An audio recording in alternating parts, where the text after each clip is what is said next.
roughly 1 cup of flour and keep it aside.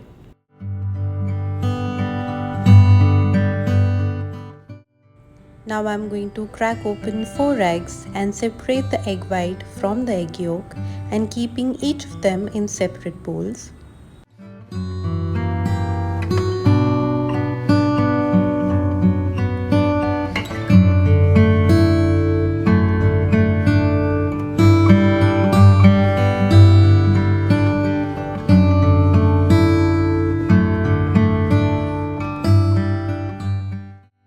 Now we are going to only take the egg white, add in a pinch of salt and whisk it well until it becomes frothy.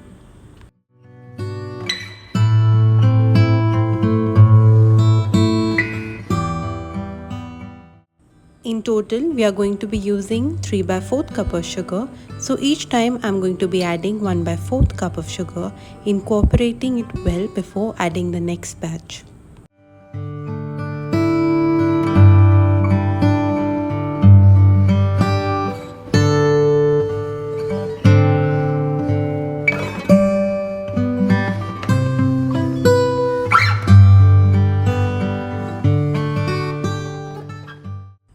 Now we are adding few drops of vanilla essence.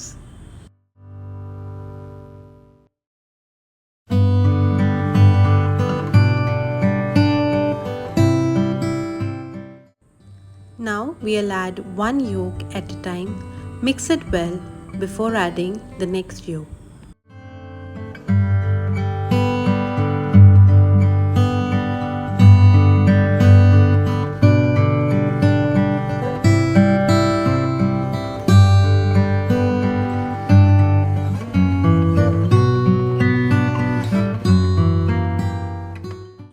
Add in 1/4 cup of oil and mix it well.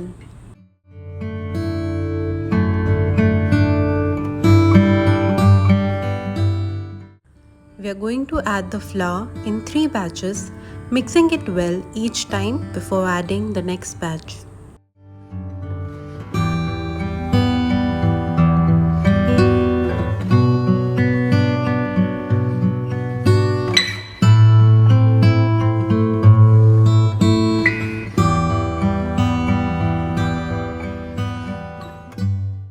Once the flour is incorporated, don't overmix the batter. Use your spatula and use the cut and fold method to mix the batter evenly.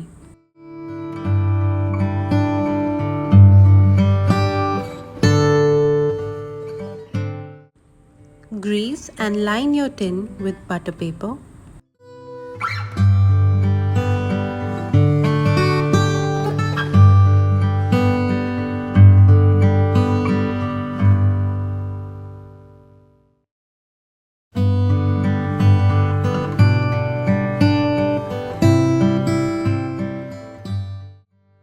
Now since we are going to bake our sponge on top of the gas, we are using this big patila. I'm also going to use this stand underneath, and on top of the stand I'm going to keep the tin. We are going to close this using the lid. Before keeping the batter inside, preheat the patila by keeping it on top of the gas on low flame for around 10 to 15 minutes. Once it's preheated, place your batter inside, close it using the lid. I'm also using a little bit of weight on top. Keep the flame from low to medium. Within 20 minutes, my sponge was completely baked.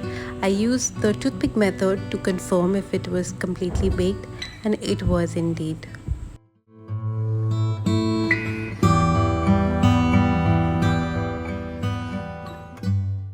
Using the aluminium foil, I covered my sponge and placed it inside the fridge. Next day, I used the same sponge to make this delicious mango cake for my brother's birthday. So let me know if you want the recipe for the same. Thank you so much.